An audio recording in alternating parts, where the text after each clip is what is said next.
For years, Warden Briggs ruled over Iron Gate Penitentiary with an iron fist. His authority was absolute, his methods brutal. Inmates whispered his name with a mixture of fear and hatred.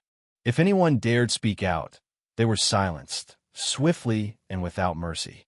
Under his reign, Iron Gate was less a prison and more a hunting ground, where the guards acted as predators and the inmates their prey. But everything changed the day Lucas Kane was sentenced to Iron Gate. A former Delta Force operative, Lucas was convicted of manslaughter after a bar fight with an off-duty officer turned deadly. What he didn't know was that the officer wasn't just any cop. He was Briggs' childhood friend, family, and everything but blood. From the moment Lucas walked through the gates of Iron Gate, Warden Briggs made it his personal mission to destroy him.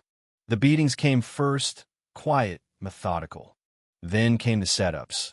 Drugs planted in his cell, false charges to extend his sentence, death traps designed to make sure Lucas Kane wouldn't leave Iron Gate alive. Inside Iron Gate, the inmates weren't the biggest threat. It was the guards, the dirtiest gang in the state. The only thing separating them from the men they caged was a badge and a different color uniform. And now, Lucas faced his deadliest fight yet. A war for survival in a prison designed to crush men like him. The air inside the courtroom had been thick with a sense of inevitability, as if Lucas' fate had been decided long before the trial began.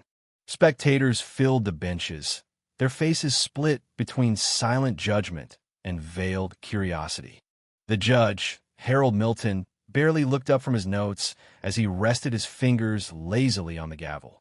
When he finally spoke, it was with an air of disinterest, like reading from script. Lucas Kane, guilty of manslaughter, sentenced to 25 years in Iron Gate maximum security prison. No gasp, no murmurs of surprise. Not from this crowd. The cop Lucas had killed was white. The jury was white. The media that had crucified him was white. Even the judge who presided over the trial had made up his mind the second Lucas stepped into the courtroom. Surveillance footage had shown the officer throwing the first punch. It had even captured the moment he drew a concealed weapon when the fight turned against him. None of it mattered. The headlines had already painted Lucas as a dangerous ex-soldier, unstable, trained to kill, and unable to live among civilians. The public had been whipped into a frenzy by the narrative of a war-hardened killer who had finally snapped. Lucas knew before the verdict was spoken that he was never walking out of that courtroom free. As the gavel cracked down, two bailiffs moved to either side of him. Their grip was unnecessarily tight as they hauled him to his feet. Cameras flashed, capturing the stoic, unreadable expression on his face. To the world, he looked like a killer, cold and remorseless. Not the man who had once saved lives on battlefields far from home. Not the soldier who had bled for his country, only to return to find himself discarded like a used tool. They called him a murderer. They said he deserved what was coming. And maybe in some ways they were right. But not for the reasons they thought. The transport van rattled as it rolled over broken pavement. Metal cuffs bit into Lucas' wrists, but he kept his eyes forward, ignoring the two guards seated across from him. Should have been murder, one of them muttered. You know who he killed? The other snorted. That was Briggs' boy. The name landed hard in Lucas' gut, but he didn't react. He couldn't afford to. Victor Briggs, warden of Iron Gate. And now Lucas was being delivered straight into his hands. Iron Gate loomed on the horizon, tall walls of steel and concrete topped with coils of razor wire, casting long shadows across a barren courtyard. Watchtowers bristling with armed guards ringed the perimeter. This wasn't a prison. It was a fortress. The doors of the van slammed open. Lucas was dragged out, his feet scraping the pavement as they hauled him toward processing. The fluorescent lights inside buzzed with a harsh, sterile glow, illuminating a line of other inmates stripped down and waiting to be processed. At the far end of the room stood Warden Briggs. Briggs was a bear of a man, broad-shouldered and thick-necked, his uniform stretched tight across his frame. His hands were clasped behind his back, his expression unreadable, but his eyes held the weight of something personal, something dangerous.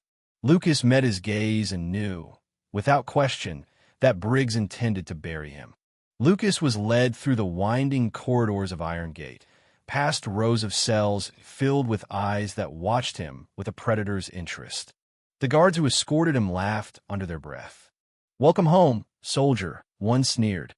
But Lucas didn't respond, because home wasn't a place. It was a battlefield, and Iron Gate was just another war zone. His new cellmate was already inside when they shoved Lucas into the concrete box he'd be calling home. "Name's Darius Cole," the man said without looking up from his bunk.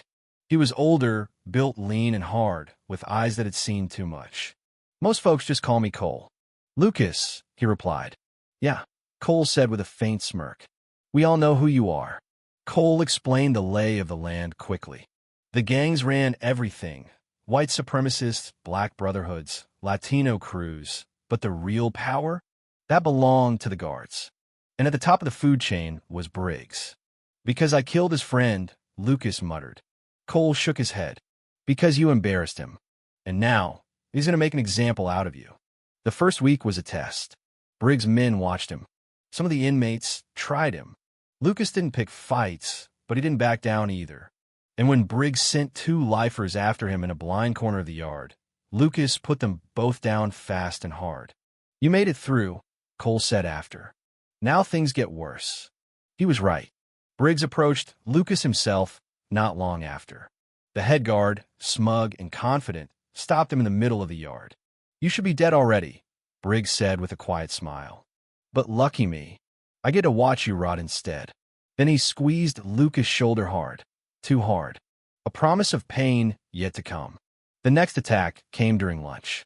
Another guard, one who worked directly under Briggs, dragged Lucas into a shadowed corridor and hit him hard enough to split his lip.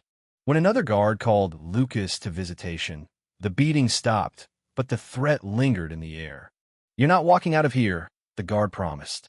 In the visitation room, Lucas met Daniel Grayson, a lawyer sent by his old friend Ryan. "We've got evidence," Grayson told him. "Video footage, testimony. We're going to appeal your conviction." "Bad news?" Lucas asked. Grayson didn't sugarcoat it. "Briggs knows, and he won't let you leave alive." Lucas knew time was running out. Briggs was planning something. He always was. Sure enough, Lucas was transferred to a new cell, this time with Logan, the butcher Trask, a white supremacist enforcer with a reputation for killing his cellmates. It was a death sentence, plain and simple. But Lucas didn't die. Not that night. Or the next. When Trask was framed with drugs planted in his mattress, it was Briggs' play. Lucas knew it, and so did Trask. When Trask came out of solitary, he went straight for Lucas in the yard. The fight was brutal, blood on concrete, bones snapping, but Lucas won. He left Trask broken on the pavement while Briggs watched from the tower, smiling coldly. Grayson's case built quickly. Jessica Lane, a journalist, was already working on the story. They had footage, documents, witnesses. Briggs was exposed. But it wasn't over. On Lucas' last night inside Iron Gate, Briggs made his move. 5 men stormed his cell, 3 guards, 2 inmates. Briggs came to watch personally. Lucas fought them all. He didn't break. And when Warden Collins himself walked in mid-attack, it was Briggs who was caught red-handed. "You're finished," the warden told Briggs. The next morning, Lucas Kane walked out of Iron Gate alive. But Briggs wasn't done. "A friend for a friend," he told Lucas, threatening Cole before they parted ways. Lucas promised him, "You'll listen to me soon." And Briggs did. The investigation was swift. Recordings of beatings surfaced. Grayson and Jessica worked day and night, bringing everything into the light. State officials, the Department of Corrections, civil rights groups, everyone piled on. Briggs was arrested, tried, and convicted. 18 years without parole. And in Iron Gate, he didn't last a year before he met the same fate he'd dealt to others for decades. 2 years later, Lucas sat in a quiet bar waiting. Cole walked through the door, free at last. They shared drinks. No heavy talk, no bitterness. Just 2 men who had fought for their lives, and won. "You ever think about what's next?"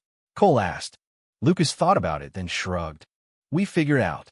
For the first time in a long time, Lucas Kane was free. And maybe, just maybe, that was enough. The end.